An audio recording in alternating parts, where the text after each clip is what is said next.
નમસ્કાર દર્શક મિત્રો, હું શીતલ મહેતા ન્યૂઝ ઓફ કચ્છમાં આપનું સ્વાગત છે। જોઈએ આજના સમાચાર। વડાપ્રધાનની ભુજની મુલાકાત દરમિયાન 1360 એસટી બસો ચલાવાશે। 65,000થી વધુ જનમેદની માટે આ બસો ચલાવાશે। 26મી તારીખે વડાપ્રધાનના 3 કાર્યક્રમો રખાયા છે, જે માટે કુલ 3600 વાહનો દોડાવાશે, જેમાંથી ભુજ માટે 1360 વાહનો દોડાવાના છે।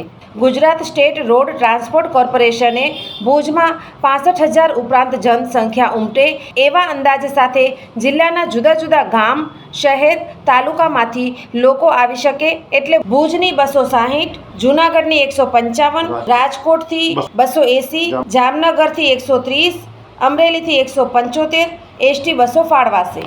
વધુમાં 25 તારીખે ભુજ વિભાગ તરફથી ફાળવવાના થતા 50 વાહનો સ્વફ્લીટમાંથી ફાળવવાની સૂચના અપાઈ છે।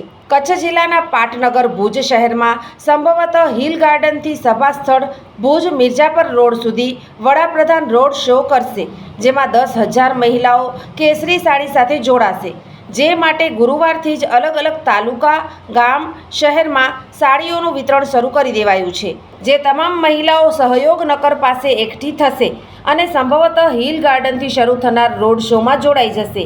એવી જ રીતે અલગ અલગ સમાજની વેશભૂષામાં પુરુષો અને મહિલાઓ 100-200 મીટરના અંતરે જુદા જુદા ક્લસ્ટરમાં સાંસ્કૃતિક કાર્યક્રમો સાથે જોવા મળશે।